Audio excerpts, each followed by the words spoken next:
Alright, good evening everyone. No, my name is Jen. Di ko na nilagay dito sa slide ko because I'm gonna be using Notion moving forward. It's easier for me rather than create a slide sa Canva.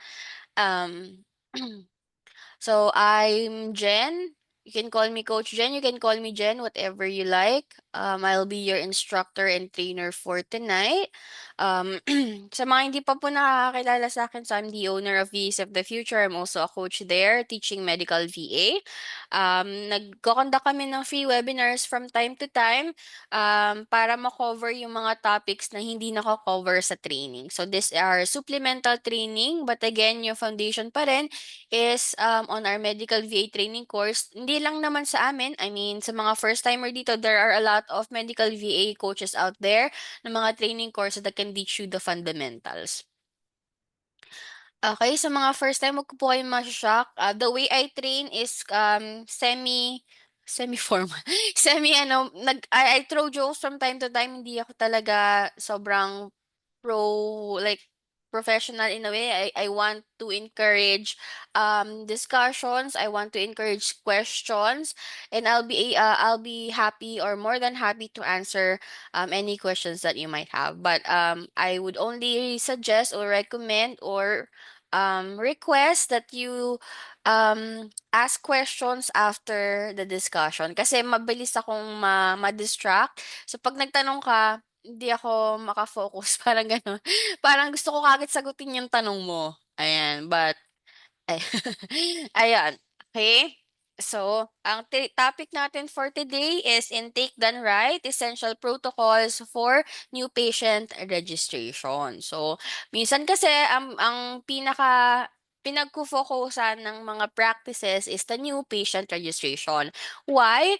Because if tama or welcoming yung pag-assist mo sa patient in their registration, syempre, it will dictate yung kanilang pakikitungo or pag-patronize sa services ng clinics ninyo. Sometimes, when patient don't, um, parang hindi sila nakakuha ng right emotion, right services from the person over the phone, and while they're trying to seek consultations or treatment, minsan hindi sila talaga nag-go through. Okay, or hindi talaga sila nagsa-sign up and naggo-go sa clinic. Okay? So, the way we register new patients sets a tone for their entire experience. So, it's the very first step in their care journey. When done right, it ensures accuracy, protects patients' data, and keeps the clinic compliance, prevent billing issues, and builds the trust. So, I had this one practice na yung building trust and rapport for patient, yun yung main priority nila. Okay? So, I'm gonna walk you through sa 20 protocols. Again, yung iba dito is that does not apply sa ibang mga clinic and yung iba naman nag-a-apply. Okay? Disclaimer lang again and again. Every practice is different. They have their own way of doing their new patient registration. Okay, this is to give you an overview of what to expect. Okay? So before I go into the protocol, syempre gusto ko muna malaman yung ano ba talaga yung usual skeleton way ng new patient registration. So I prepared a chart for you. Okay? So let's start with the initial contact, whether the patient is trying to call you, okay, or trying to email you or trying to message you. Okay? You have to expect. Okay, you have to assume that some patients meron silang mga own way of contacting. So some prefer calls, some prefer emails, some prefer text message, ganyan. So that's why in every clinic they have their Gmails or Outlook, they have their phone call system, they have their text messaging because some people meron talaga silang way, okay? Yung new patient nyo, they could message you from like anytime, some calls, ganyan. So all methods of communication. Once they set up an initial contact, syempre kakausapin mo na sila sa phone. Yeah, you verify their identity. Okay? And once you verify their identity, of course, some clinics nag-accept sila ng insurance and some don't. So most question that we ask is insurance. Okay? Insurance verifications. Okay? Kung meron man silang insurance, are they going to use their insurance? Ba? Pag hindi naman, they're going to do self-pay. Okay? So if the insurance is valid, sorry. If the insurance is valid, we will try to ask the demographics. We'll try to ask their first name, their last name, their date of birth, any other information that we need to get. Okay? And if their insurance is not valid, what do we mean by not valid? Ano yung pwedeng maging cause why their insurance is not valid? It could Not be, accepted by the clinic or by the yes. Yes, hindi tinatanggap ng clinic, out of network, ganyan. Expired, very good. Okay? Ayan. So, if hindi siya valid, it means hindi tayo makakapag-bill for that insurance, we discuss self-pay options. Okay, no policy, termed or expired, yes. Ayan. So we discuss self-pay option. Some patients, alam naman nila na expired na yung insurance nila, alam naman nila na term na insurance nila, so they tend to go sa self-pay option. Once okay na yung nag-accept na sila ng self-pay, meaning magbabayad sila out of pocket, we then schedule or get the demographics. And then once we get the demographics, di ba nagsisend tayo ng mga forms? Okay, mga required forms, medical history, consent to treat, HIPAA, consent form telemedicine, whatever forms na Sabi ko, kinakailangan ng clinic nyo. meeting na ako, gagi ka. Kasi huwag kayong malikot.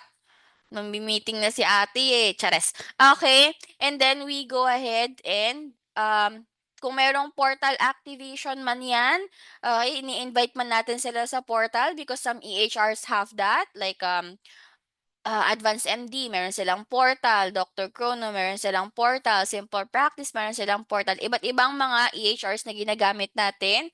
Okay, and then once that is done, we create the chart. Some clinics meron pa silang mga quality reviews just to make sure everything align. Okay, once complete na, we schedule them for an appointment, 'di ba? Kailan yung preferred time ni patient. Okay, and then mga pre-visit confirmation, make sure you arrive 20-30 minutes ahead of time. You fill up the paperwork. Okay, and then they go ahead and go to their first appointment. Okay, and get their care. Pag hindi pa tapos, okay, you go back to your required form, you check ano pa yung hindi tapos, and then you follow up. So overall, yan yung new patient registration process natin. Sa mga medical VA na dito, ano po yung mga process dito na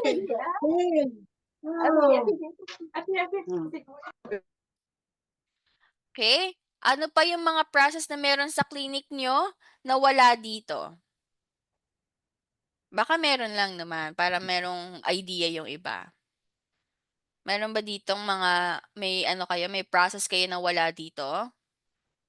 From initial contact, and then you verify identity, you ask them for their cards, ID cards, you get the insurance. Ano pa yung mga processes nyo na wala dito?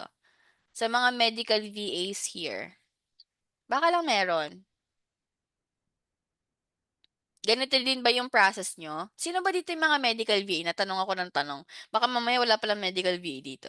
Vanessa, medical VA ka na dyan. How Yo. about the others?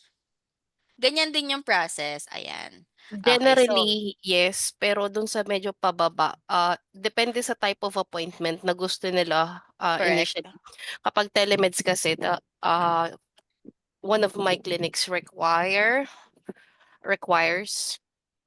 credit card. Credit cards, yes. Yes. Yun Mm-mm. lang. Other than that, wala naman ng ano.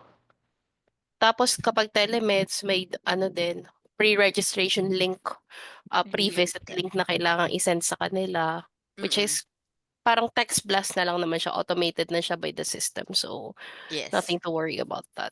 Pero yun lang. Mm-mm. Mm-mm. Okay. Usually sa amin naman, pag sa mga credit card information, dito siya sa may portal activation. So, meron tayong mga Pag nagsasend kami ng mga forms namin, itong mga medical history, consent form, we send 9 forms sa mga patients. Sobrang dami, di ba? We send 9 forms and one of those forms is to make sure that they attach or they link their credit cards to their appointment, to their accounts, to their portal. Ayan. So, yan yung basic overview ng pag-register natin ng new patient. Any questions when registering new patient?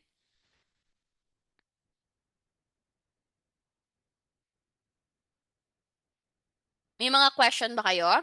Sa mga first times dito? First times? None? Okay. All clear? This is your time to shine. This is time to shine. Okay. Pag may question kayo, i-ano mo na. Itanong mo na. Okay, wala naman. Alright. So, since we have discussed the major, tatawag po kay insurance if valid. Yes, of course. Dito sa ating steps na um, insurance verification, we call the insurance company. We ask the important information. Ano ba yung mga important information to ask? Okay, is the insurance valid? Kailan yung effectivity date niya? Okay, kaya magkano yung copay niya? Magkano yung co-insurance niya? Magkano yung deductible niya, out of pocket, ayan. So, tinatanong natin yan, and then once na-make sure natin na okay, and then that's wherein we will let the patient know sometimes kung magkano yung kanilang mga due, ganyan, or magkano yung kanyang copay babayaran sa clinic. Okay. Sometimes very good. Sometimes we use Availity or other web tools that we can use to check if the patient's insurance is valid. Yes. Availity, and best friend natin yan. Si Availity na hindi nagsisend ng code sometimes na walang hindi natin maintindihan kung ano ba talagang benefits ang gusto niyang ibigay sa atin, no? United Healthcare, sobrang ganda niya. Yes. Okay. Any other question?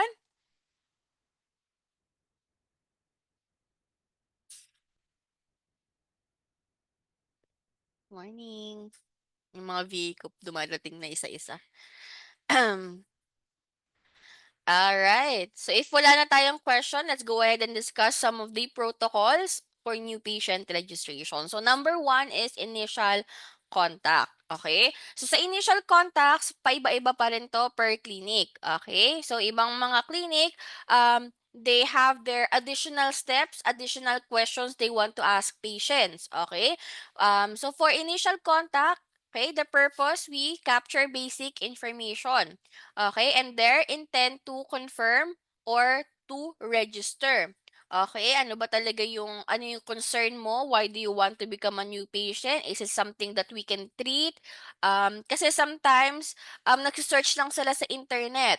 Okay, pag nag-search sila, hindi nila binabasa or iniintindi ng maigi, hindi pala natin tinitreat yung ganong kind of service. O kaya naman, our websites are very vague, hindi nila sure kung nagki-treat ba talaga tayo and they are trying to inquire. Okay, so we get their intention to register, and then once we verify na we can treat that patient, they're seeking treatment, they're seeking care, okay, we get the basic information. Okay? How do we do or how do we get the basic information? Of course, we greet patients over the phone. We hindi lang naman sa phone, we can do text messaging, we can do website, but it's easier to call patient or to accept the calls kasi mas mabilis yung communication. Okay? So we sometimes ask how they heard about the clinic. Okay? Is it a referral from another provider? Is it from social media? Is it from Google search? Okay? This is very important for marketing purposes ng company. Okay?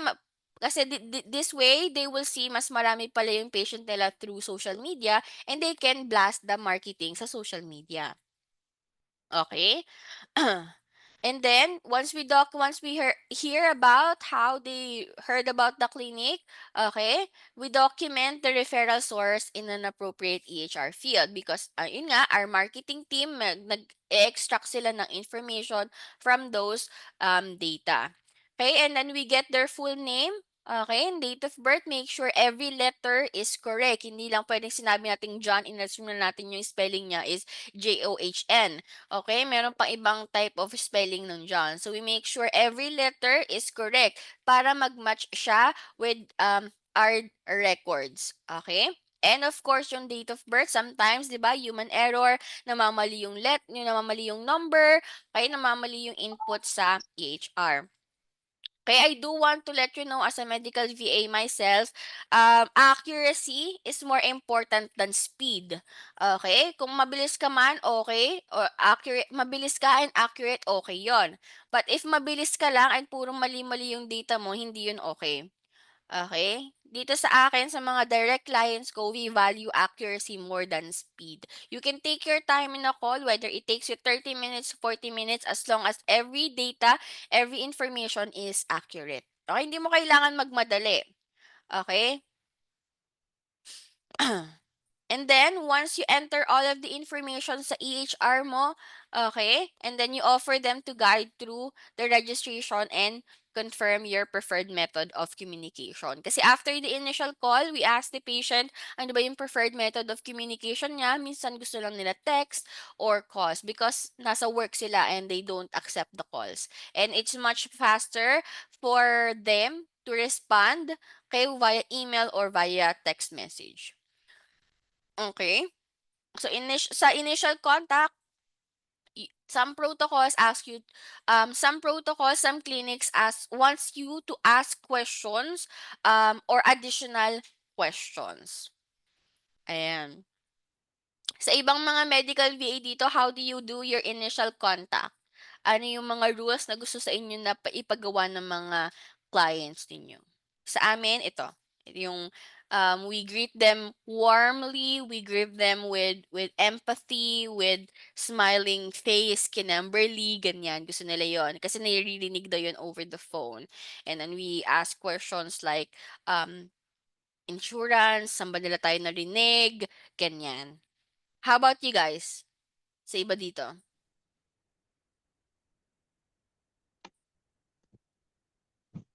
Same din?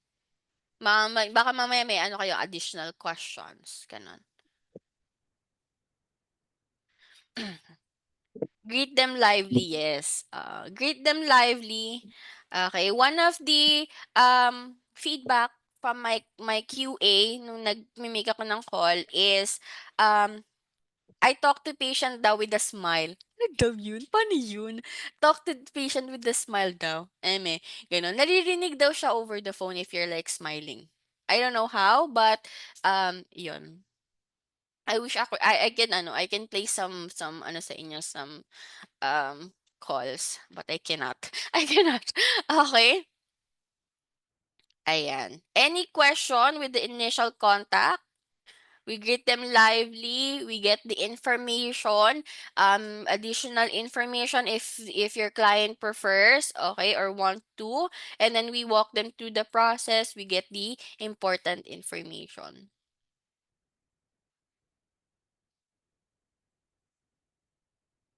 All right.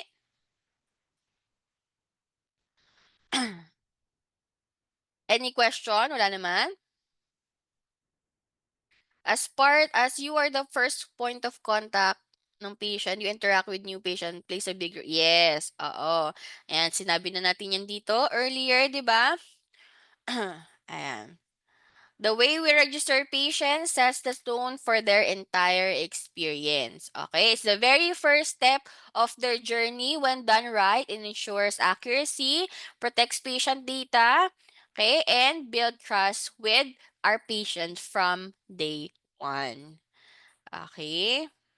Yes, and it's a very big role. It's not just accepting or taking in calls. It's more of building rapport sa patient and making sure that we represent the whole company. Okay? Tayo yung una na lang nakakausap, we make sure that we do it right. Okay? Pag hindi nila nakuha yung same level of care or treatment sa kanila, they won't hesitate to inquire other facilities. Alright? Once we have done the initial contact, okay, we get the information. Sometimes, other clinics, they have their patient identity verification.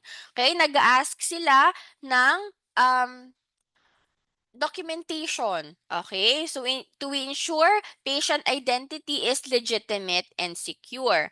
Okay, this is used to prevent fraudulent use of medical services. Okay, so all new patient registrations, okay, they sometimes ask IDs. Okay, identification card. Okay? And then some clinics only accept a certain type of ID. Yung iba kasi, ano lang, may mga ID lang, ganon. So sometimes other clinics gusto nila driver's license or passport or national ID card, ganyan. Okay? And they review those ID cards.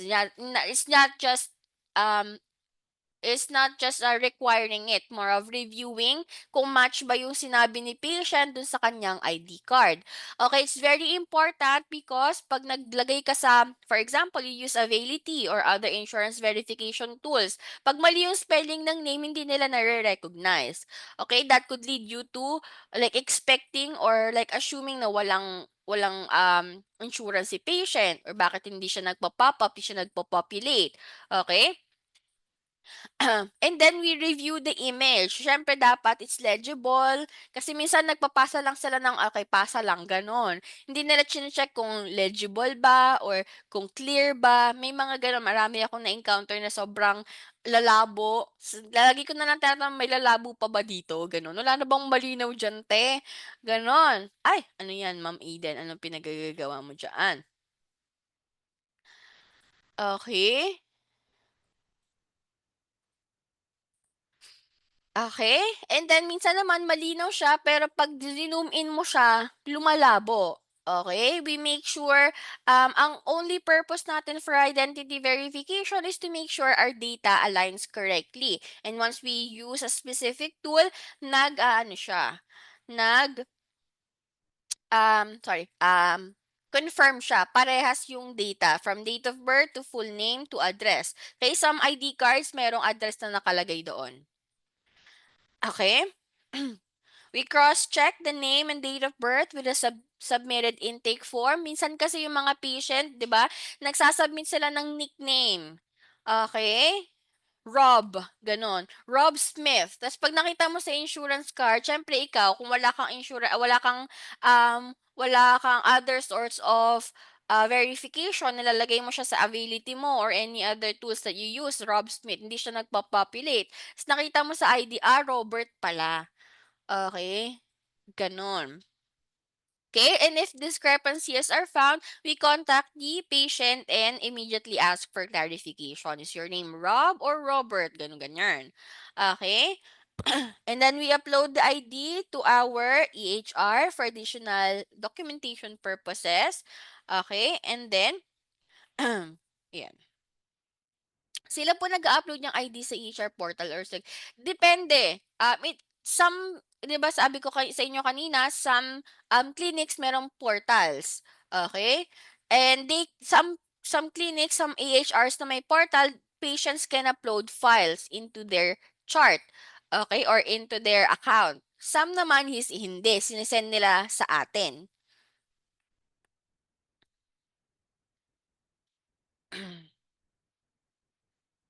There are clinics kasi na walang portal. So, if wala talagang portal, they are used to sending us to text or they are sending it to us via email. Ganyan.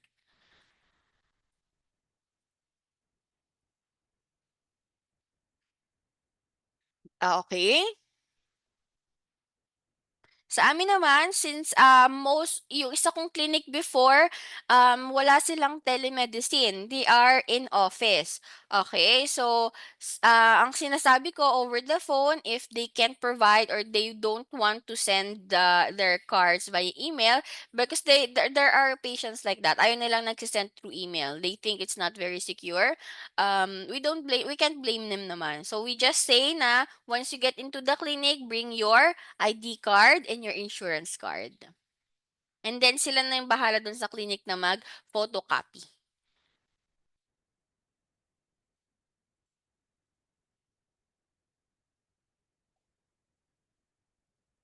Alright? Any question with patient identity? I wish I could show you yung legit na ID talaga. Pero hindi. Hindi ako makakapag-send. Hindi ako nakapag-prepare, sorry.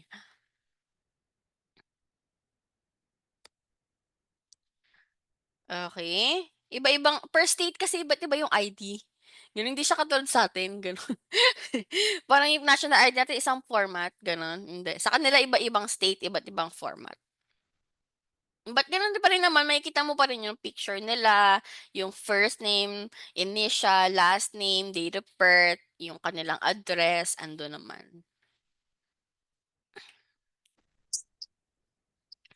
Okay. Any other question? Wala naman.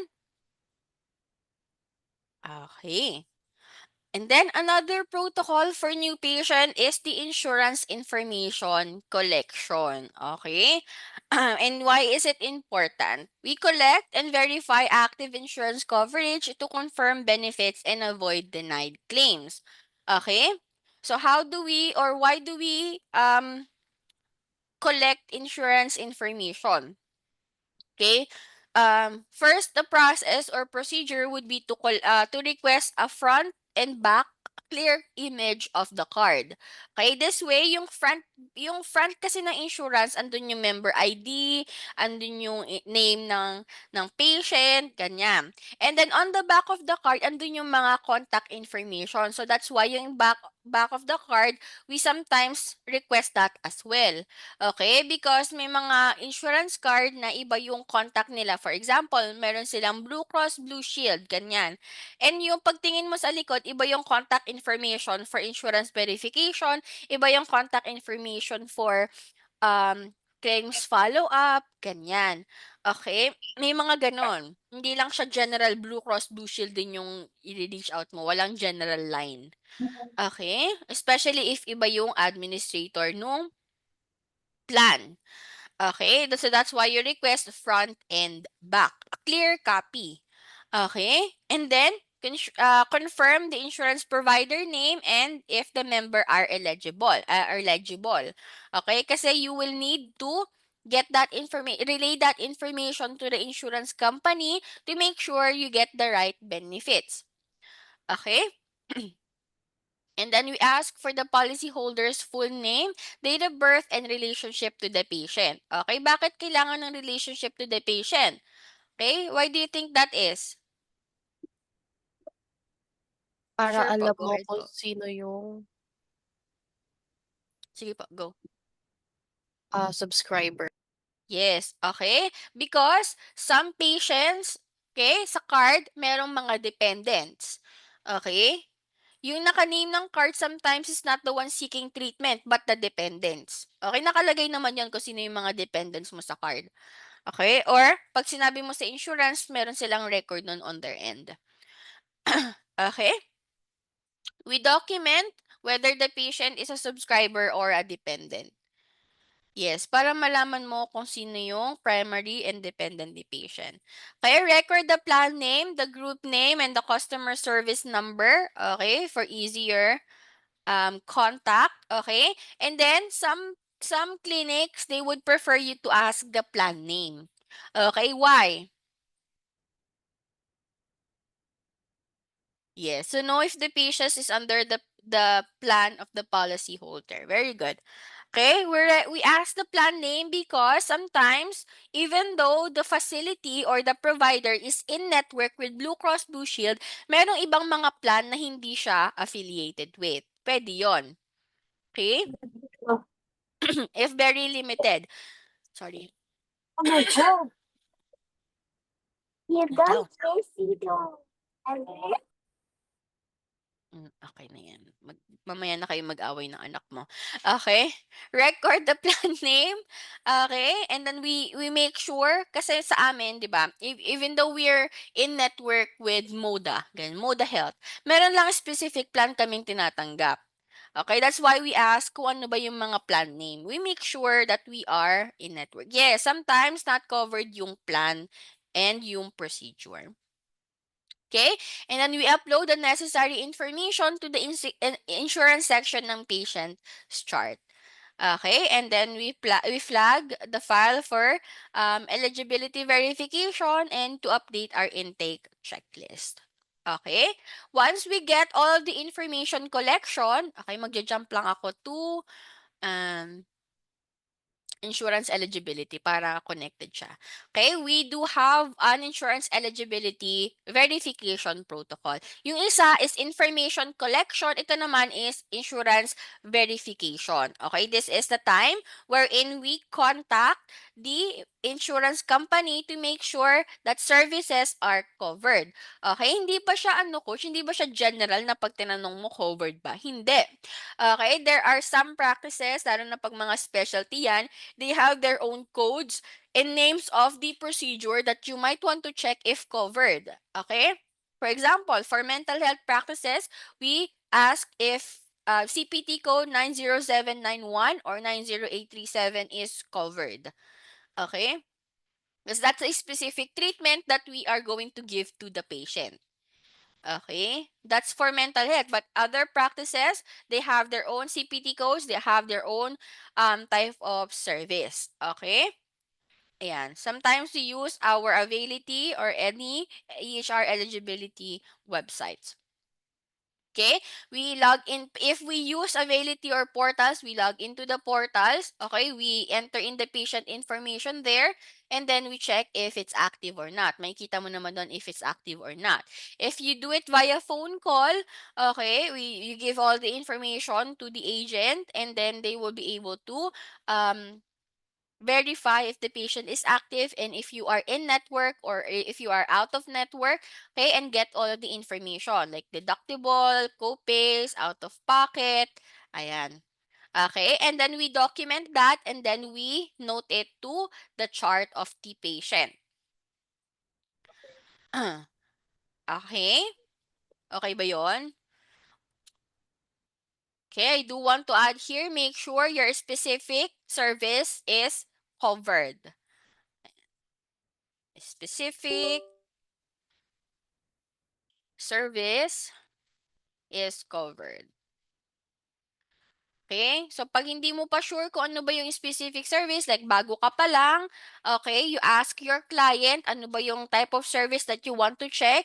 Okay, is it outpatient? Is it inpatient? Whatever. Kung ano man yan, you have to i-ready mo yan. Okay, para pag tinanong ka, do you have any specific codes? Do you have any diagnosis code? Naka-ready na. Isasabihin mo na lang. Okay, in that way, you are sure na pag nag-submit kayo ng claim, hindi yan babalik. Okay? Baka mamaya bumalik.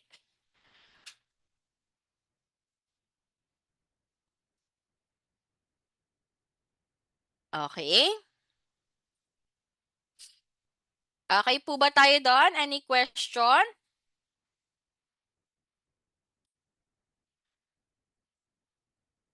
Any question po?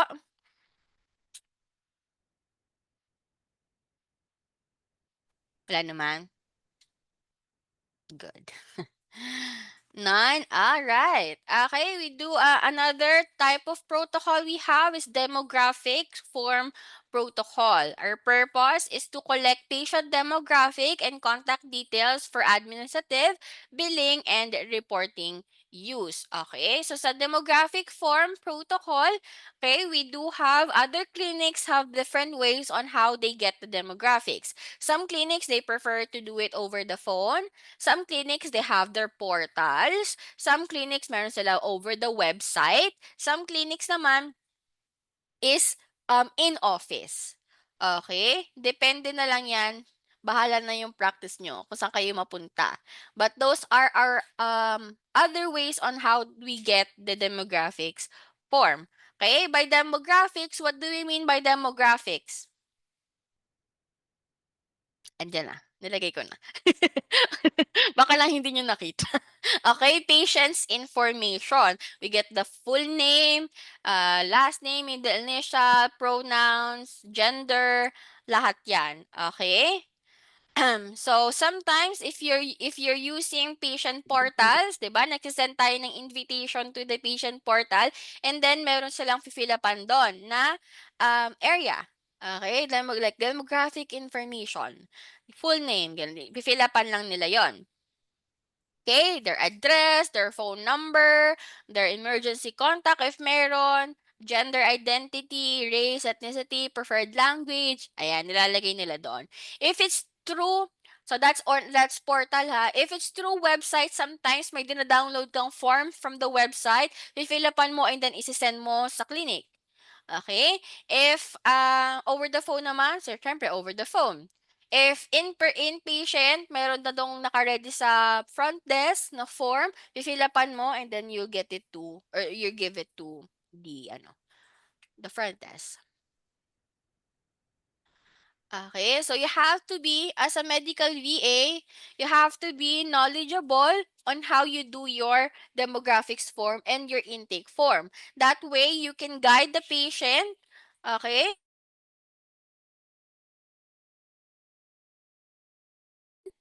how they register.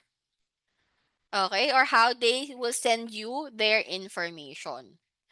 Okay, so I've been into multiple clinics, and yung iba-iba yung way. So I have telemedicine, so all registration namin is via portal. Portal. Ano na yung ginagawa mo dyan? Okay.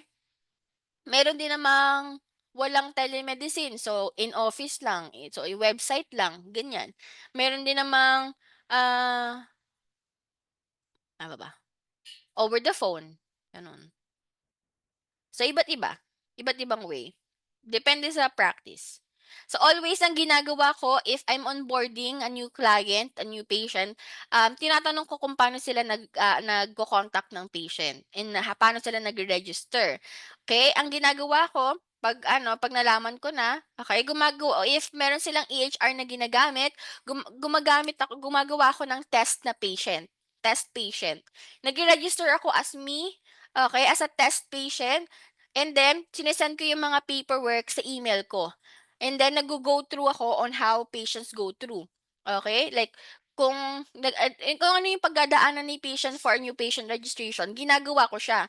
Kasi yun yung way ko on how to know every step and how to guide them. It's because it's one of our responsibility and it's one of the mga questions na makukuha nyo, okay, when you're registering new patient. Okay, magtatanong sila, "Hindi gumagana yung link," ganyan. O kaya naman, "Hindi naggo-go through, hindi ko alam kung ano yung iki-click ko dito." Okay, how would you know if you don't know the process, 'di ba? So you have to my advice for you, okay, when you're onboarding new patient, okay, make sure you know how to parang ano yung new process nila. Okay, that way I can guide them. So I had a lot of patients na nagko-contact sa akin, "How do I register MME?" Kahit binigay mo na yung very very detailed instruction ay hindi pa rin nila maka-go through. So that's what I do. It will be very helpful for you too. Okay? Once we get all of the information, okay, we review the submitted data for completeness. Okay, we make sure that every information is there, everything that we need is there, and if it's not, okay, we contact the patient for clarification and for those incomplete information. Coach, question. Sa insurance verification, bakit po minsan group medical insurance ang sinusunod pag nagbibill? Ano yung reason nun? What do you mean? Like yung kanilang facility, ganon? Group NPI, facility, ganon? Sometimes kasi, yung ibang mga facility, they are credentialed as a group and not as an individual. And vice versa. So sometimes pag may mga for example, it's a big facility and may new hire na nurse practitioner and siya yung nag-see ng patient and she's not credentialed or she's not in network with a certain facility, they use the group because the group is in network. Is that your question ba?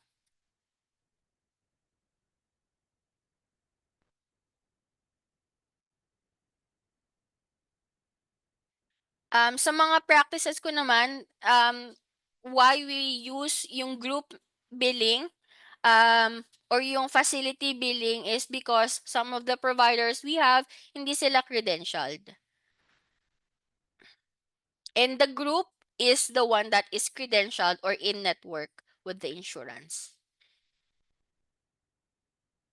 Paano po malalaman yung coach? Alam ng provider yan if they are credentialed or not. Or if you cannot contact the client, yung mga clients mo, hindi mo siya makontak because they're very busy, ang ginagawa ko, yung insurance yung tinatanong ko. Pag di ba, nag-verify tayo ng insurance, tinatanong ko if they are in network or not, or if the facility is in network or not. All right. Okay, any other question?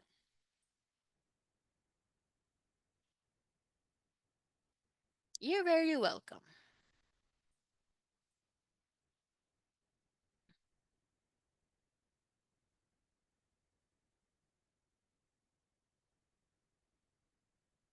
Any other question?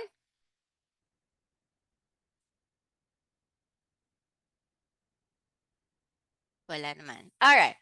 Okay. Another protocols that we have is your HIPAA acknowledgement protocol and your consent to treat protocol. Mostly, this is just a paperwork that you need to send to the patient and then have them sign it.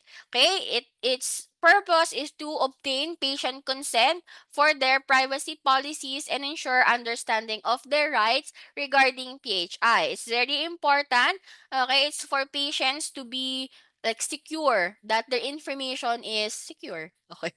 Ulit-ulit. Okay.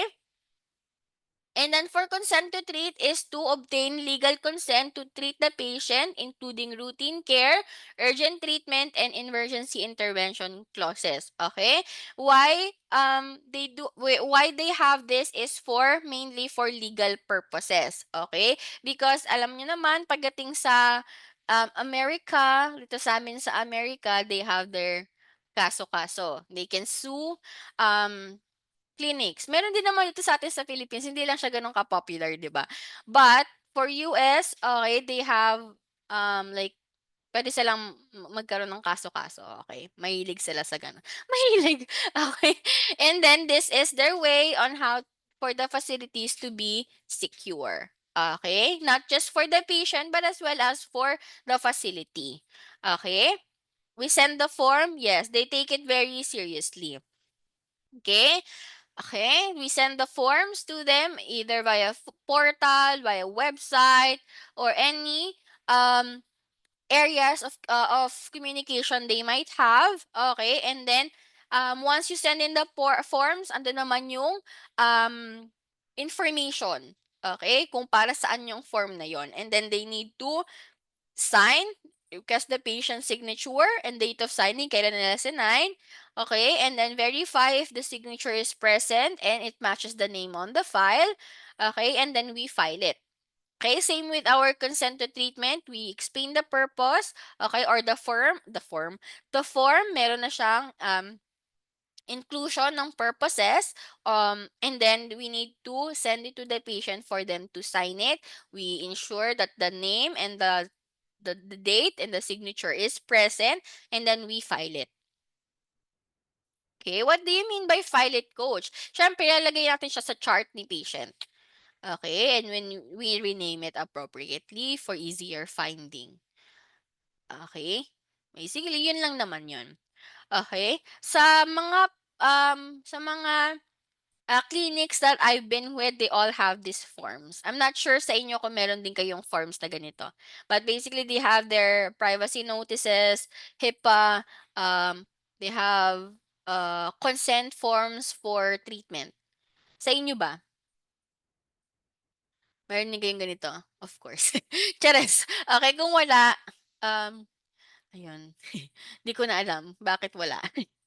Okay, but they should have for legal purposes. All right. Any question?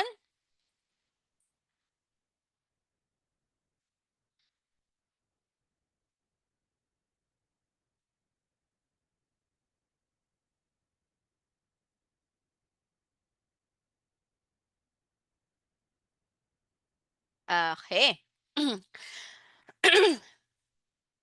Next protocol that we have is your medical history form protocol. Okay?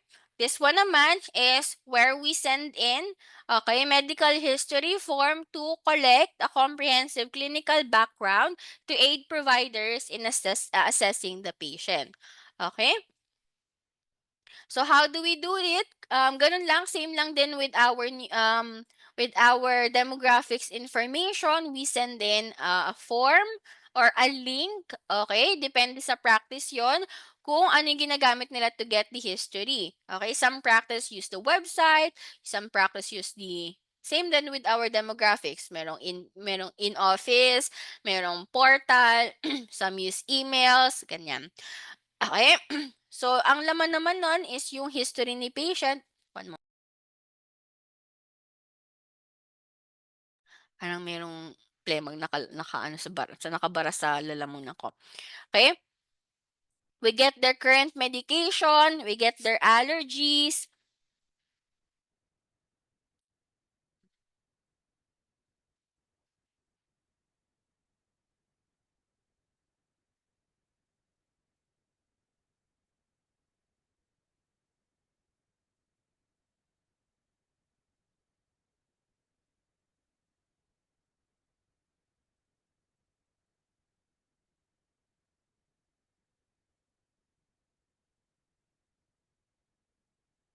Okay? Mga past conditions, family medical history. Okay, yun naman yung mga kinukuha natin. And then we, of course, okay, let the provider know that we got the information and they'll be able to review it and make sure na it aligns with the practice and of course yung mga criteria. Okay, pag may mga critical items needed, okay, mataas yung ganito nila, mataas yung ganito yung ganyan, may ganito silang social history, meron silang ganitong history, ganyan, we let the provider know so that they can take appropriate actions. Okay, some facilities, okay, some specialty, meron silang mga specific na ginagamit.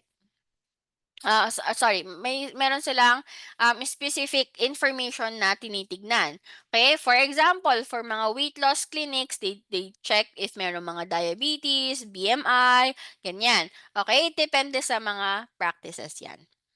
Okay? That's why it's important to get the medical history.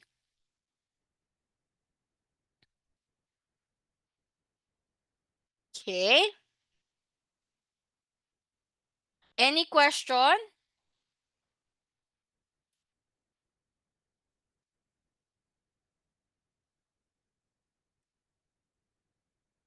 Any questions so far? Wala naman? Okay. Another protocol that is applicable to some practices is your preferred method of communication. Okay, so we ask the patient what's their preferred method for communication to enhance patient experience. Again, katulad ng sinabi ko kanina, there are patients na ayaw nilang tinatawagan or there are patients na ayaw nilang tinitext. Okay? may mga may mga areas within your EHR where you can control that. There are patients who would like to um use yung DND, do not disturb, mga ganon. Ayaw nila nakaka-receive ng mga ganyan. Okay? And then there are patients na pag brinake mo yung kanilang preferred method of communication, nagagalit talaga sila. Okay, I had this person during nung nagre-receptionist pa ako, tinawagan ko siya. Okay, mali ko din 'yon kasi hindi ko chineck yung EHR. Ano pala sa EHR, do not call. Okay. So, nung tinawagan ko siya nagalit siya. Napagalitan ako doon kasi siyempre kailangan tinitignan ko yung ano niya, yung EHR niya, I make sure na andun pala yung preferred method of communication niya. Siyempre bago pa lang naman ako kaya hindi ako masyadong pinagalitan, gano'n, hindi naman gano'n kalala siya, but still I should have checked, okay? Malalagay naman nila dun, eh, kung do not call or preferred method of communication, text, ganyan. Okay, so we make sure that we align on how we contact them to their preferred method. Okay? And then if there are rare chances na hindi sila nag-respond to their preferred method, that's when we break protocol na, okay, you're not responding, that's why we're calling. Okay? Okay, so we make sure all team members use this method consistently for reminders, follow-up, and documentation request. All right. It will enhance patient experience. Okay.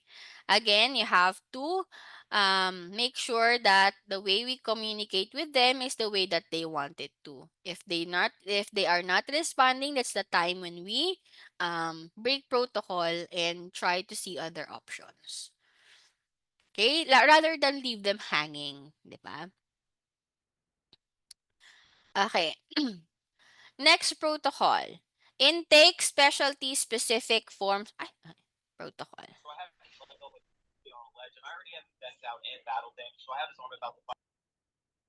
Okay. Hinayaan ko talaga siya. Okay, tailor the intake process to the clinic-specific field of care, ensuring more relevant and accurate clinical documentation. Okay, what do we mean by this?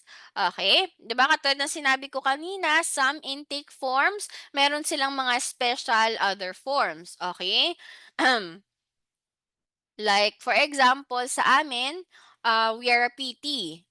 Meron kaming ibang mga forms. Okay? Ano yung mga forms na yon? Okay? Forms like is it for upper extremity physical therapy? Is it for lower extremity? Is it for pelvic? Okay? Naka-specific body part siya kung ano man yung concern ni patient. For mental health, we do have other forms like PHQ-9. Ayan. Mga specific forms required per practice. Okay? Pag mga PCP kasi walang masyado eh. Okay, but for specialty clinics, like foot clinics, meron silang mga special type of forms. For mental health, meron mga type of forms. For PT, meron ibang type of forms. Ganyan. Okay, we make sure that we send in these forms to make sure na we get those data as well. Kasi dun yung magkatanong yun ng mga specific questions regarding patient care. Okay, sa mga practice nyo kanina, yung mga medical VA ako dito kanina, ano mga sample ng mga specific forms ninyo?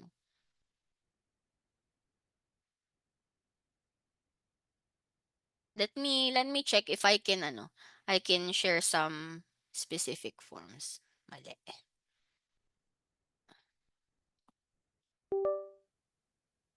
Pakita ko yung specific forms na ginagamit namin.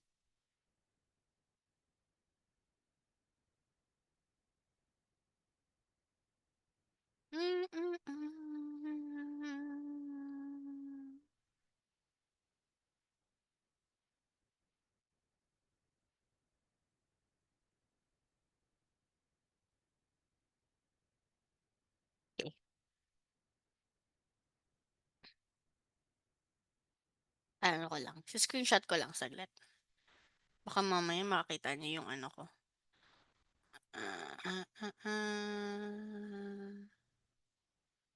Ayan. Na siya lumabas. Okay.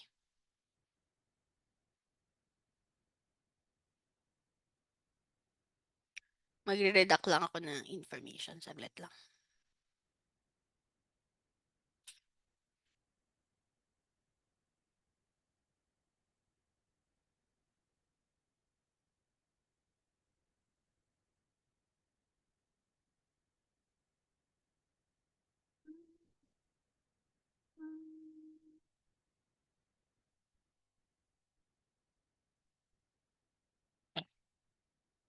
Okay. Ay, nakikita niyo ba? These are some of the forms that we send in. Okay, we send in the intake form. Kita niyo ba? I-zoom ko ba? Ano ba 'to? Ayan. We send in a survey. May mga survey kami like modified Oswordy, pelvic floor, lower extremity. Meron kaming cancellation policy. We have same-day scheduling cancellation policy. Okay, we have coordination of cares. We have notice of privacy practices. We have pelvic floor consent. We have telemedicine informed consent, financial and insurance responsibility consent. Okay? Ayan. Meron din kaming mga dizziness handcuff inventory, di ba? Ang daming forms. Neck disability. Okay, because we're a PT, so marami kaming tinitreat. Quick dash. Ayan, cancellation ulit. Okay. Workers' comp, if it's a workers' compensation, we have MVA, motor vehicular accident, payment plan agreement, mga birth well intake, okay? Diba? Coordination of care, ayan. Diba? Ang daming forms. And that forms depends on the practice, okay? Yung practice na iba, wala silang ganitong form, but yung iba, merong ganyang form. Okay? Okay po ba yon?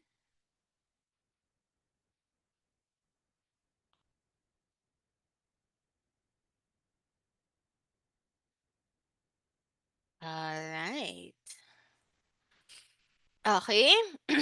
And then we have appointment scheduling protocol. Okay, we ensure all appointments are scheduled when all of the necessary intake components are complete. Okay. This one naman varies from practice to practice. Parang lahat naman varies from practice to practice. Okay, there are some practices that they schedule appointments even without all of the information. But on the time or before the time of their appointment, we make sure it's complete. Okay, meron namang iba na pag hindi complete, hindi ka pwedeng mag-schedule. Okay, so you have to know your practice kung ano ba talaga yung way nila of doing it. Okay? Kung okay lang mag-schedule without all of the necessary information, they can just complete it before their time of the appointment or kung kailangan complete lahat. Okay? So we make sure all if it's needed na complete lahat, we make sure all of the information are correct. Okay? And signed lahat ng mga consent forms and nandiyan na lahat ng cards nila and then we schedule. But if hindi pa, yun hindi. Sa mga practices na napuntahan ko, there's one na kailangan all information is complete before ng appointment and then the rest are okay lang kahit hindi pa, but before the time of their appointment, dapat complete na. Okay, so yun yung mas challenging is because you have to consistently follow up with the patients. Okay, and sometimes nakaka-cancel yung appointments nila kasi hindi nila sinesend ASAP or before their appointment. And then this one, we already discussed that one. Okay. Sa inyo ba, sa mga medical VA dito, complete na or pwede naman to follow na lang?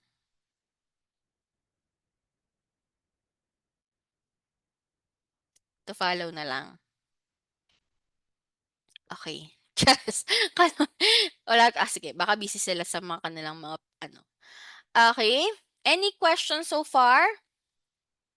Konti na lang, no? Ayan, konti na lang, ilan na lang.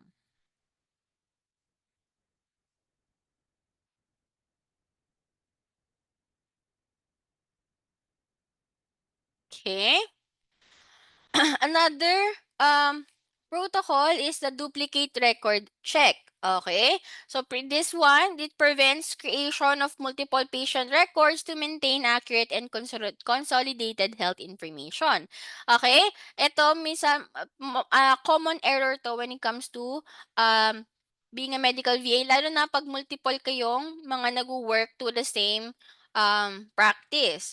Okay? Kasi sometimes, yung katrabaho mo pala, they have already spoken to the patient, created their chart, and hindi mo naman alam, and then nakapag-create ka. Okay? Some EHRs, they do have, like, paano ba to? Parang additional system check na binibigyan ka ng notification if may duplicate record. But there are some EHRs na wala, unfortunately. So, pag nakaka-create ng multiple record, ganyan, syempre nagkakaroon ng duplicate file and nagkakaroon ang nangyayari, parehas ng duplicate na parehas ng chart, meron silang sarili-sarili nilang paperwork, meron silang sarili-sarili nilang visit. Ganun. Nagkakaiba. Like for example, yung isang chart, meron siyang visit from 5:1. Tapos yung isang chart with the same patient, may visit ng 5:10. Ganyan. And syempre, nakakaroon yun ng kalituhan. Okay? And then of course, yung pag-arrange ng mga files for the patient. So, yung ibang mga facility, they have their checking for duplicate records. Okay? Ang ginagawa muna nila, sinesearch muna by name and date of birth to ensure walang same data, same records before creating another chart. Okay? Or meron naman, we verify, di ba? We verify their name, date of birth, or email, or address to make sure na it's the same patient. Okay? And then, move from there. Okay? If wala pa, and then you can create a chart. If meron na, you verify and then use that same chart. Okay? Common error to sa amin, lalo na kasi kami ngayon, 5 kaming medical VA. Okay, magiging 9 na kami by next week kasi sobrang dami ng mga new patient. So, mas maraming magiging error kasi we have to coordinate from team members. Okay? What to do if there's duplication? Sa amin naman is, yung ibang EHR, they have the option to merge those accounts. Yung iba naman, ang ginagamit, nililipat yung ibang information from the other chart and then dini-deactivate yung isa.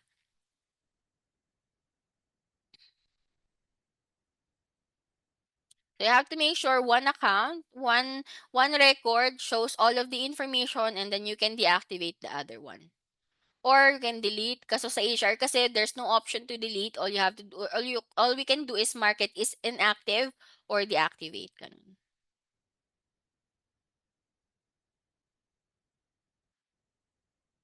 Okay? But I'm not sure if other facilities meron silang ibang way of doing it. Sa amin, merge, transfer, and then, ayun, merge, transfer, and then deactivate. Wala, be. Natapon na. Aling natapon na. B! Chares. Okay. Next one is our patient portal activation protocol. Okay? So, some EHR again, di ba? Meron silang mga sarili-sariling portals. Okay? And then, yung portal naman is beneficial. They can use it to book their appointment. Pwede silang mag-request ng appointment on the portal or update their information or see their records. Okay? So, some patients, pag pag yung EHR natin is merong capability or in our intake protocol, meron tayong additional step wherein we make sure the portal is activated. Okay? Chine-check natin yon. Okay? For example, sa amin, our Dr. Chrono, okay, meron kami, nagsisend kami ng portal, pag nag-register ka kasi ng new patient sa Dr. Chrono, meron dong nagsisend ng portal registration sa kanila. Okay? And then we make sure if they have access to that portal. Okay? That way kasi sa portal namin, they can check in yung kanilang appointment and then they can confirm kung pupunta ba sila sa appointment or not. Okay? There are other tools then that yung portal is beneficial, like confirming appointments, requesting appointment, checking records, checking bills, updating patient information. So maraming use talaga yung portal. But again, there are other EHRs na wala talagang portal. Okay? But if in case you have, okay, make sure your portal or patient portal is activated. And of course, before checking if it's activated, kung nakapag-send ka ba talaga ng link. Okay, mamaya wala palang link eh. Okay? Ayan. So we send the invitation via email. Okay, we enter in the email and then send invite ka nun. Okay, and then we send in instructions or guide on how they can log into the portal. Okay, and then we make sure it's activated. Nakikita mo naman yun doon, kung activated or not. Then you just follow up if it's not. If it's activated, make sure that all of the information is there and ready before the time of their appointment. Okay? Another protocol that we have is EHR chart creation protocol. Okay, we make sure we build a properly formatted and completed chart for each new patient, and we make sure all of the information is there. Okay, all of the information is there, and all of the information is accurate. Okay, spelling. Insurance information, lalo na pag insurance information, you have to make sure that every letter and number is correct. Mag-isang mali ka lang dyan, mali na yung verification mo, mali na yung portal mo. Okay?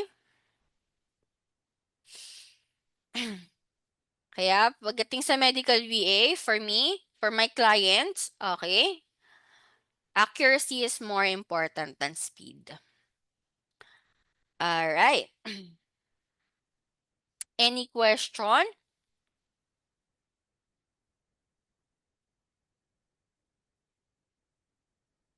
Do you get the idea? Marami na ba kayong natututunan dito? Pag wala, itigil na natin to. Charas, okay. Marami naman ba kayong natututunan? Mga bago sa inyong pandinig? Pandinig! Yes? Yes? Alright. Okay, that's good to know. Pag wala, itigil na natin to. Charas. Okay. Number 15. Okay, chart review and documentation protocol. Okay, we ensure the patient's chart is complete and accurate before the provider reviews it. and documentation Yeah. protocol. Pa-mute na lang po. Nag-feedback kasi yung boses ko, nagki-cringe ako eh. Charis! Okay. Nakaka-cringe pag naririnig mo yung boses mo, no? Okay, nag-alarm na. Magla-login na ako ng work. Okay, tatapusin na natin to. Okay, so we make sure the patient's chart is complete and accurate before the provider reviews it. Okay, we make sure that all of the intake paperworks are complete. Okay, we make sure all of the necessary forms are signed. We make sure that all of IDs and cards are ready. Okay, if incomplete, okay, we mark it or we have an incomplete intake follow-up protocol wherein we follow up for the patient. Sa amin naman, okay, we have a protocol for incomplete intake. Ganito yung amin. So, for example, Example. Sa amin, merong day 1. Okay, day 1. Day 1. First contact. And if nag-initiate na kami ng first contact and then we get all of the information, okay, we send the paperwork. Okay? Instructions and portal invite. Sa amin to ha, sa isang practice ko to. Then day 2, if incomplete,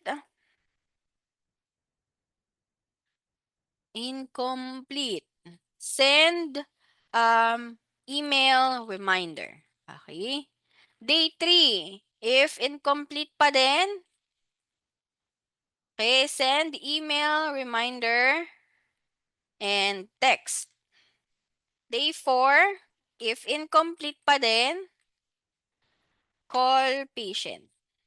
Ayan. Ito yung aming example sa isang practice na ginagawa ko. Because we are a telemedicine practice, so lahat ng aming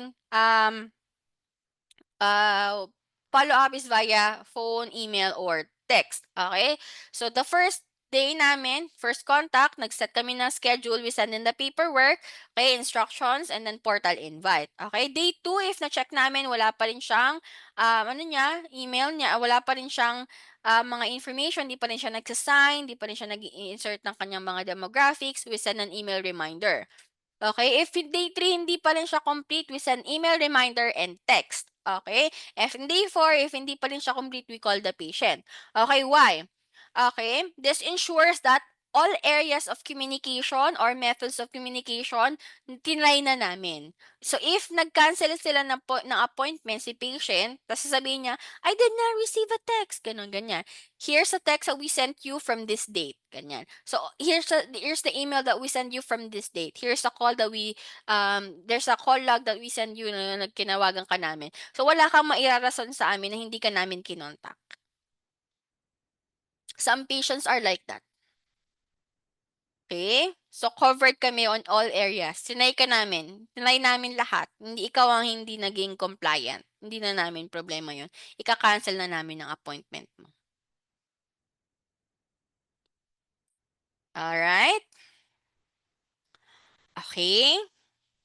It may seem very tedious, pero that's our way on how we ensure patient attends to their appointment and make sure yung time book with the provider is well kept. Okay? Hindi na sayang. Okay. Next is our pre-visit confirmation protocol. This prevents the no-show by reminding patients for their visit. Sometimes this is automated with our EHRs, katulad ng sinabi ni Ma'am Vanessa earlier, di ba? Before their appointment, some EHRs, meron silang specific instructions within the EHR tool. Okay? Merong iba, 7 days before their appointment, nagsisend na. Meron iba, 4 days or 5 days before their appointment, 3 days before their appointment, the day before their appointment. Okay, this one is automated. But if in case your EHR is not as sophisticated as other EHR, you'll have to send a manual reminder. Okay? Okay, sa email mo, dun mo ilalagay yung kanyang date and time ng appointment. Okay? And then if magko-confirm siya if he's coming or not. Okay? And then if there is a need to cancel or reschedule an appointment. Alright. Any question? Last three na tayo. Kaya natin to. Next one is our no-show or late cancellation registration protocol. No-show or late cancellation protocol. Okay? In the event na hindi nag-show yung patient mo or the late cancel mo, some facilities, some clinics, they will have a specific protocols in handling those. What do you think are those protocol? Meron silang mga fees na nakalagay to make sure this doesn't happen again. Okay, meron tayong mga no-show fee and late cancellation fees. Okay, very good. Okay, some clinics, meron silang certain fee, $100, $50. Some patients, some naman is walang fee for the first time. Then, but the second time they canceled or no-show, meron ng fee. Some clinics naman, hindi ka na pwedeng mag-book ng another appointment with us. Ganon. Ang syala. Exclusive. Ganon. Okay? It will depend on the practice that you're on. So, you have to make sure you know that kind of cancellation fee for your clinics. Sa akin is $100 fee ang aming cancellation fee. Okay.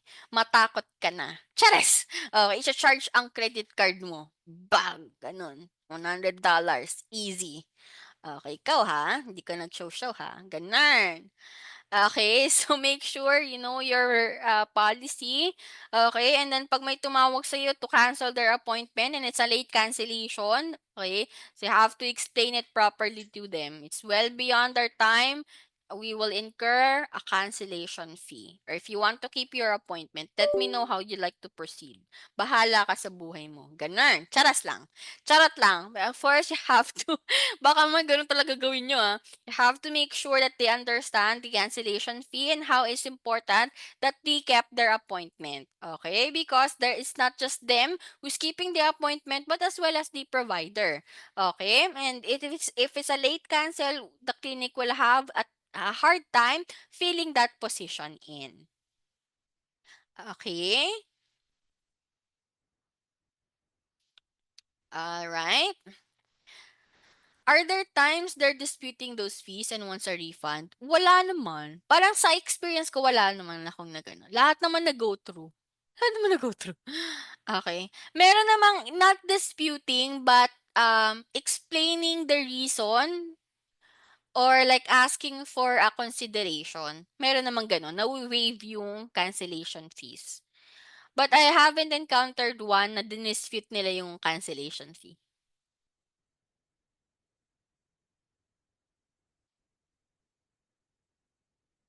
There is, I think, for other practice, but I'm not too sure yet kasi hindi ko pa siya na-encounter myself. Lahat naman na-go through. Some people naman, some people, some patients, ang diskarte nila, yung credit card nila na, na wala ng funds, yun yung nilalagay nila sa EHR. Ganun. So, hindi na makakahabol yung practice. Mga ganung patient. Ganun. Galing na. Charis. Okay. Okay, next one is our special population protocol. Ito yung mga special population.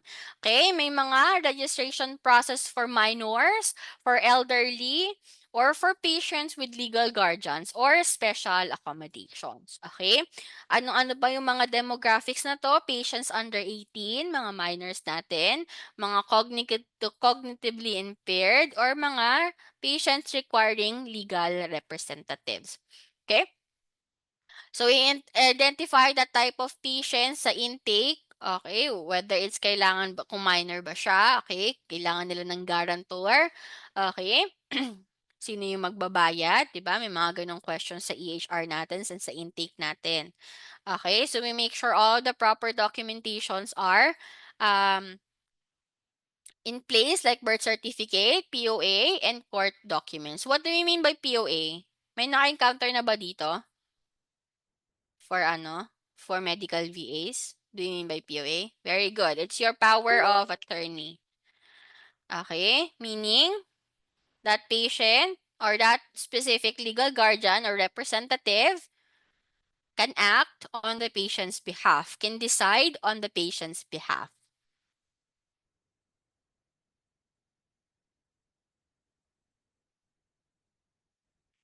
All right. Okay, we identify the guardian and match with legal paperworks and we document those kinds of paperworks. Okay, other services that we might need is your interpreter. Okay? Ano ba yung mga type of question we ask if that patient needs an interpreter? What do you think?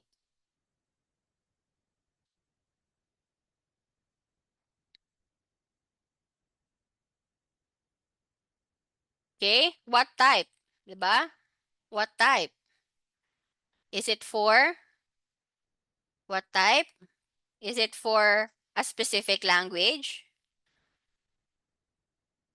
Language, malay mo, is a Spanish, Japanese, Korean, whatever.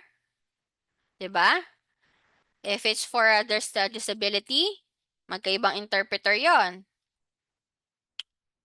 Is it for a sign language? Diba?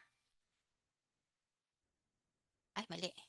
Sign language. Okay. And when we make sure, we make sure na kung ano man yung specific type of services or interpreter that they may need, we can book that kind of interpreter. All right. Alrighty. All right, and then last one we have is data privacy and security protocol. Okay, we maintain compliance with HIPAA and we safeguard all patient data is handled by the staff. Okay, we make sure all of the information that we need, even if it's sending in emails. Okay, sometimes we ask for, ano, sometimes we ask for example, the patient wants to request a lab report, ganyan, ganyan. Okay, and the patient has no fax. Okay, so the only option that we can send is email, di ba? Okay, what do we need to get before sending emails?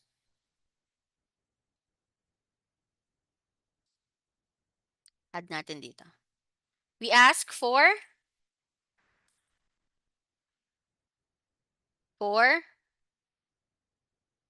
written consent. Very good. Okay, we ask for written consent. Okay, we can send you your lab if since you do not have an option to send it via fax, okay, or receive it via fax. What we can do is send it to you by email, but we will ask for your written consent. Okay, that we will send it via email and you consent with us sending it to you via email. Okay, medical record consent, we can do so, but if it's the patient that is asking, sometimes we don't ask for a consent. We only ask for medical, sa amin ha, sa amin lang naman, we ask for medical request consent if it's not the patient who's requesting the consent.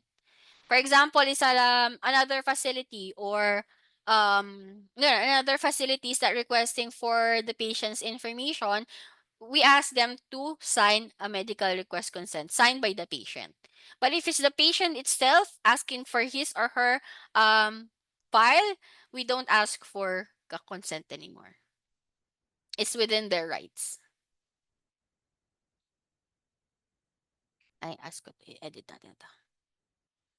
If patient requests information to be sent to email, we ask for written consent. Okay. Of course, we avoid using any other messaging app that's not secure. Okay. Any other question?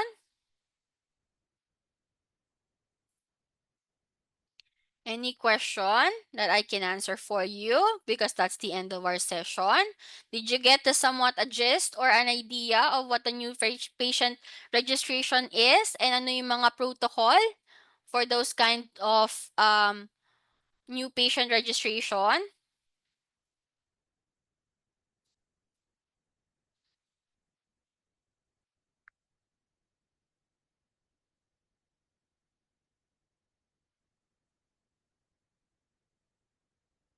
Much more? Ayan.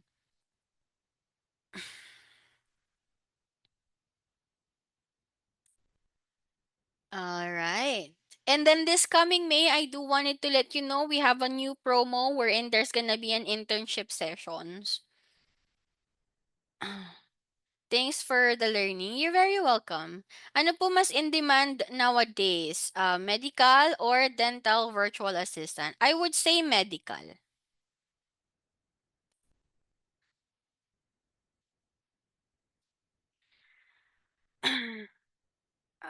You're very welcome. Coach, paano po if same day appointment, alin sa flow ang mag-adjust? What do you mean?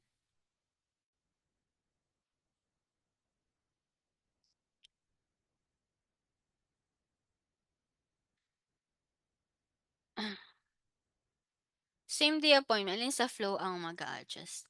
Walang mag-a-adjust, but all of the other requests that they need to prepare will be marked as urgent.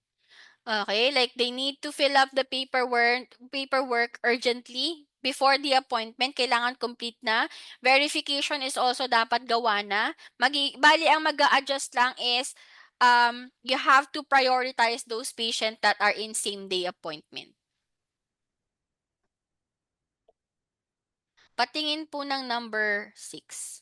Let me let me see. I think I can export this. Saglit. Export. PDF. Let me see if I can export it.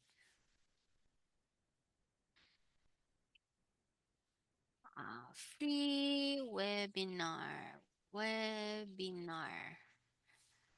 Tingnan nga. Yung flowchart, hindi siya nag-ano.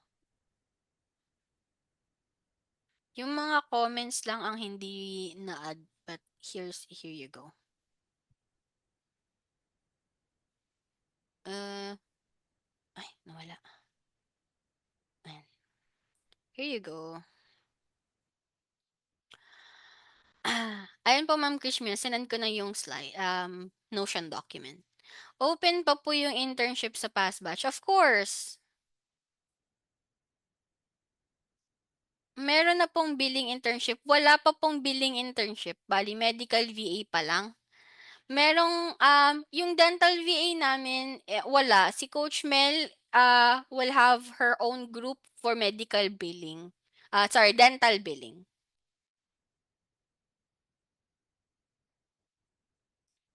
Do you offer medical coding? No medical coding in depth. We're only offering introduction, unfortunately. Medyo mahirap pa kasi medical coding since it needs an actual licensing and examination. So wala pa po kami nun. Thanks for sharing your knowledge and experiences. You're very welcome po. Kailan po start ng batch ng medical billing? Hindi ko sure. I think it's end of May. End of May. And let me see. End of May. Alam ko end of May. Saglit. Hindi ko sure. OMG.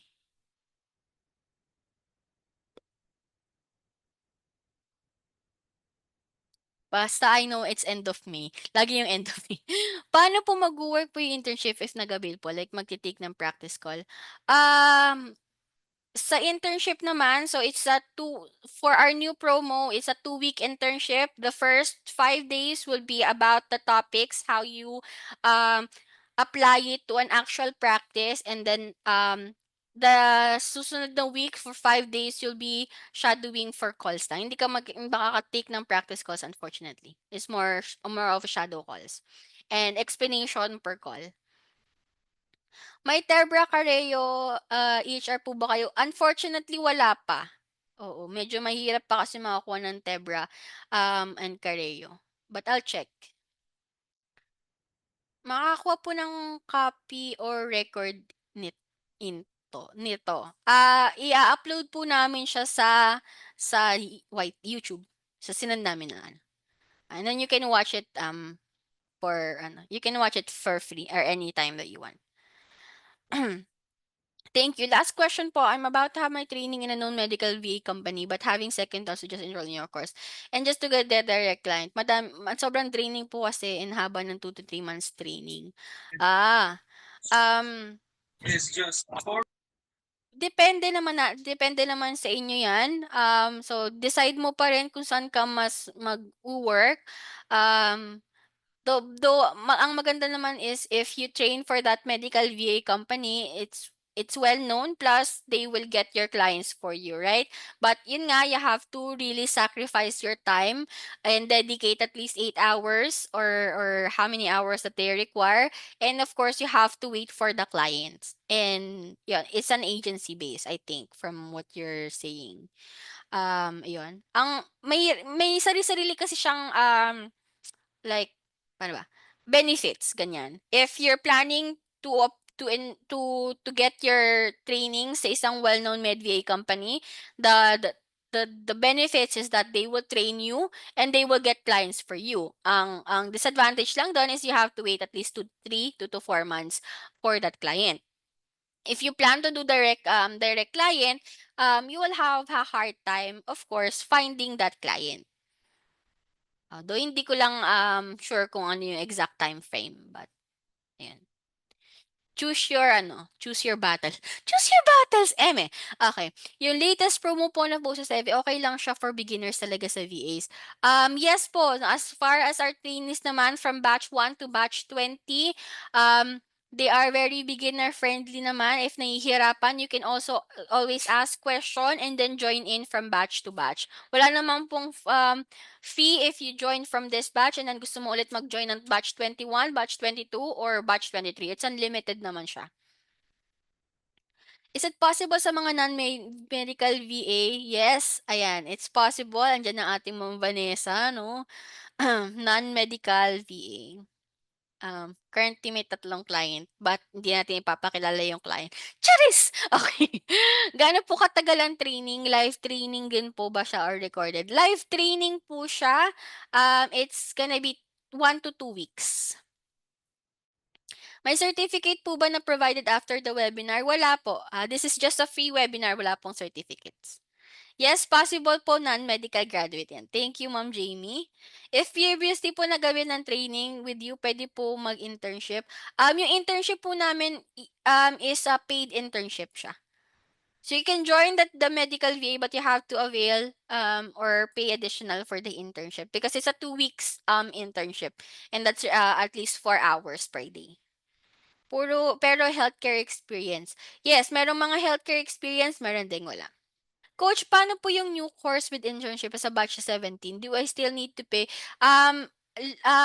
Sa mga nag-join sa past batch, let me think about it. Hindi ko pa talaga siya napag-isipan if nag-join ka na from the previous batches. So, I'll think about the fee for those na nag-join na from the past batches.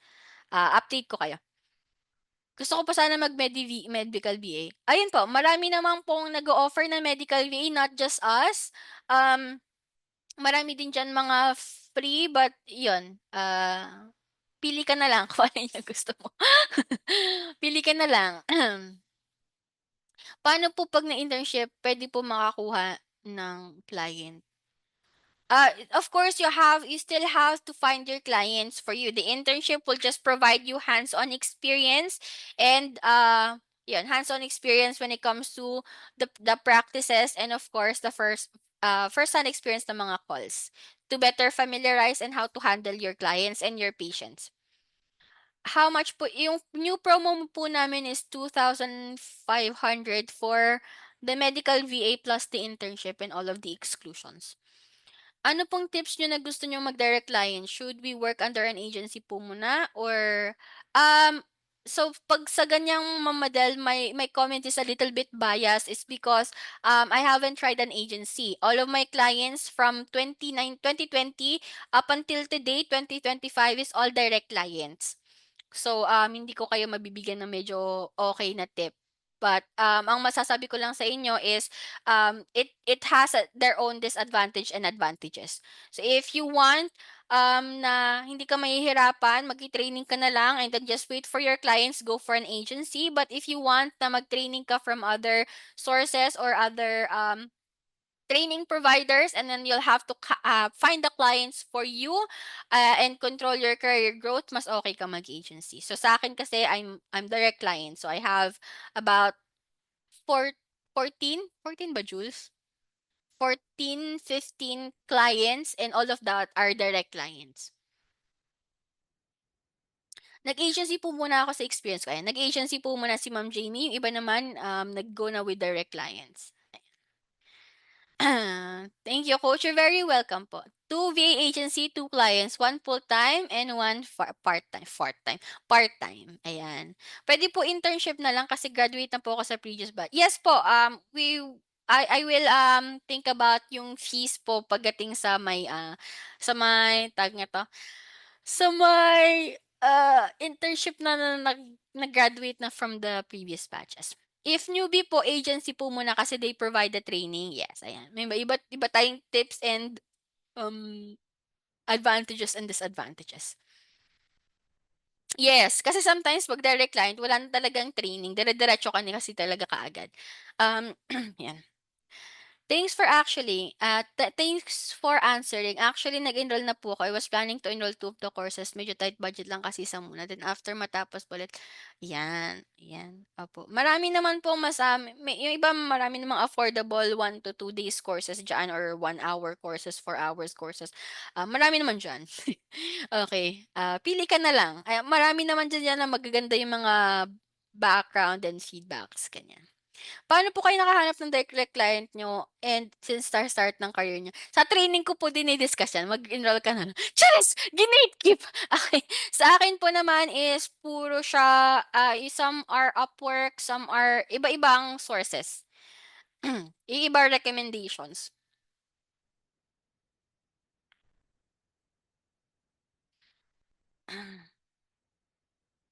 Ayan. Sorry if mabilis kasi duty na talaga ako ng 9:30. Ayun, nagpaalam lang ako. And may mga questions ba kayo?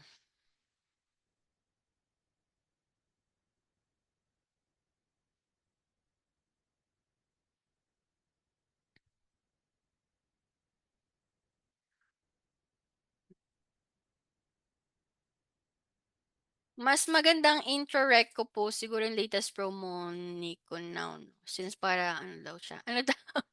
Breves promo ni Kunaw? Ano daw? Ano?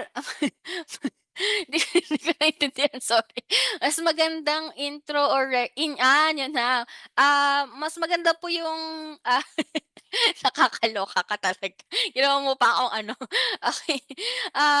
Yes po, I think for me kasi meron siyang internship session that will give you much more. Bali, yung latest promo kasi namin meron siyang medical VA training course plus with internship na din siya. Mas magi-gauge niyo yung kung ano ba talaga yung nangyayari in a real life practice rather than the training itself. Medyo may kamahalan nga lang is because it's like a 2 weeks training. So, meron kang 1 week training for your medical VA, 1 to 2 weeks training plus additional 2 weeks, making it more like 1 month for the internship plus training sessions. You're very welcome po sa ating free webinar. Hindi pala ako nakaabot. Miss you so miss you too, Ma'am Mallory. Okay. Sa 3 bundle course po, naka-include po ba dun yung internship or iba pa po yun? Iba po yun. So, bali yung 3 bundle course, 3 siya. Para medical VA, medical billing, and then dental. So, yung isa naman is yung ultimate talaga. Yun yung 2.5, yun yung naman yung may internship. May non-voice po ba sa medical VA saka kahit hindi US? Not sure. May non-voice, yes, but hindi US, I'm not too sure. Most of our providers kasi is ano talaga, US. May non-voice, yes, pero I wouldn't count on it. Medyo mahirap makahanap ng non-voice. Hindi US, I'm not too sure. Ba't kasi may autocorrect?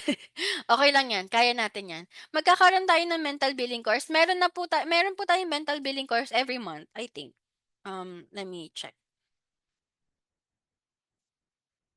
Saan may calendar? I know medical billing would be, first week of June. May June. First week of June. Sorry, dental. Dental, sorry. Dental po is si Coach Mel kasi ang aming dental VA and dental billing provider. So, siya is naggawa na siya ng nagawa na siya ng sarili niyang group for dental billing. Ayun. Meron siyang sarili niyang page for dental billing. Sa page po namin, Ma'am Arian, pag pumunta ka sa page, meron kaming pinost doon as a support to Coach Mel. Let me see if I can. Saglit, titignan ko ha. Eto. Share copy link. Ito po. Yung link ni Coach Mel for dental billing. Yan, sinend ko na dyan. May internship po ba sa dental? Wala pa pong internship for dental, unfortunately. Sulit yung batch 20. Thank you so much. Ayan, batch 20.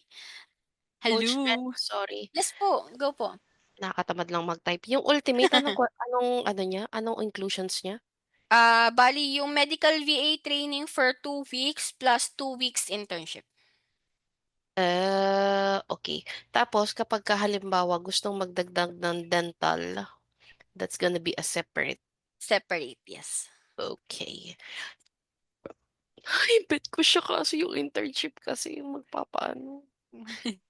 I-ano mo na lang yung internship mo next month na lang ulit.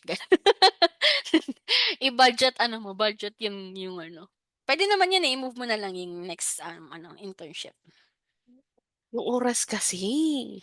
Kaya nga, it's kasi, yung duty ko kasi itatapat ko sa duty ko eh. Ika, kahirap. Kahirap.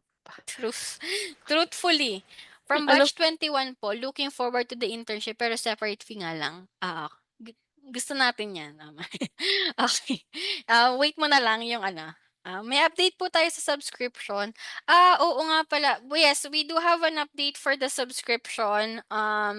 Nagka-encounter kami ng minor issue. So we're still finalizing sa subscription. What will keep you posted? I'll do my best to finalize the update sa subscription within this week.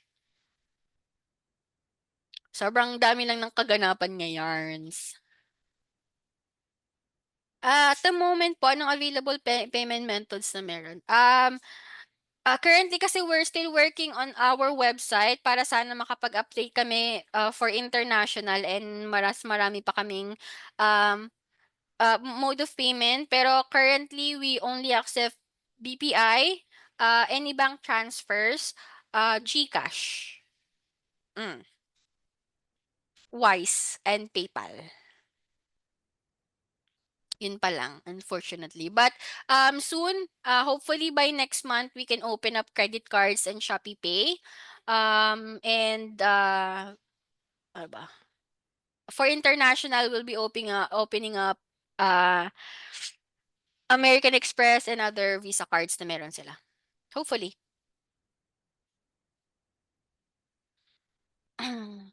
Home health and dental VA course po. Kailan? Bali, let me see. Ang na-move kasi siya. Ang home health, ang alam ko is May 23, 26, 27, and 30 for home health. Dental VA would be siguro second week ng June. Coach, pwede po maka-request sa ilalagay po maging reference. Sure po. Until when po yung promo? Ng aling promo? Aling promo ba? Usually our promos are for the month only. Aling promo ba? Yung may internship. Up until May 19, 20, May 20. 15 days to go.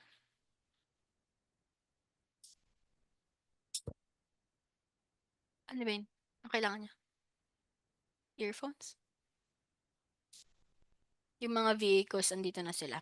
How much po yung promo with internship po is 2,500. When po next set of internship? Wala pang naka in the books. Ano pa lang? Yung May pa lang. May, saglit. May.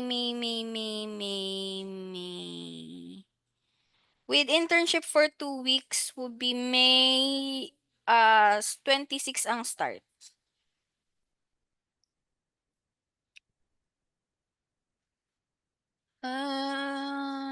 If naka-enroll na sa dental VA, will it be with Coach Mitch? Yes, oo. Yung dental VA will still be under Coach Mitch.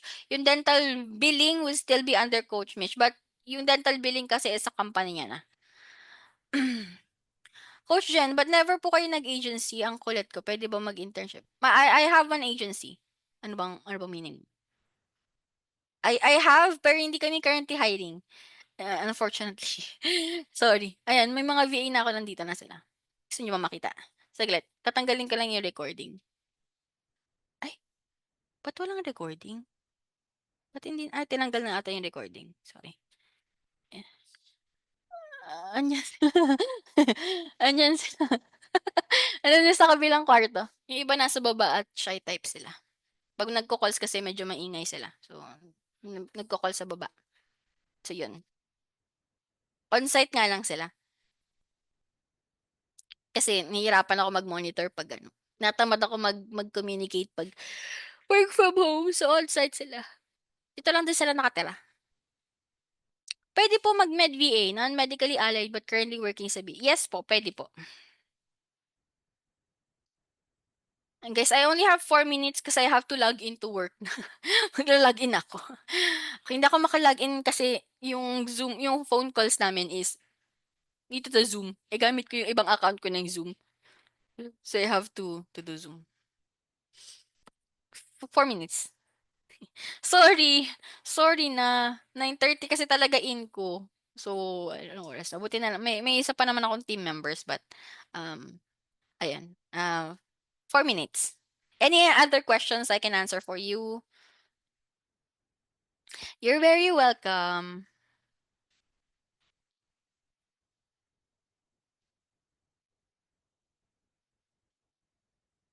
Good luck po sa yes, okay hanggang lalaban na naman tayo hanggang bukas. Diyos ko Lord, ang buhay natin. Thank you po. Thank you so much everyone. I hope marami kayong natutunan from our free webinar and meron pa tayong may 4 pa na sorry, 3 pang additional webinars for the month of May. So I hope maka-join din kayo doon and you can ask questions and that will help you with your medical VA career and journey. Yes, wait na lang po kayo sa update for old batches. Okay. Thank you so much. No experience sa BPO healthcare and non-allied. Pwede naman po, Ma'am Elisa, kasi medyo mahihirapan po kasi kayo kasi you have to really study for the terminologies and you have to really practice sa mga phone calls. Thank you so much po. Habol na question. Okay. Definitely my learnings, ayan. So I've sent in yung slides po, no, and then we'll upload na lang po itong video or yung recorded video sa YouTube and then you can watch for free.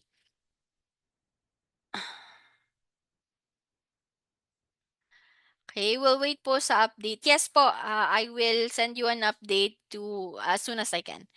Thank you so much, love. Okay. Meron din pong free internship training na avail din po ko naka-attend. Ayun, sige po. Alright, thank you so much and you have a great night. Kayo sa mga mag-duty pa, have a great morning. See you on our next internship webinar. Bye-bye.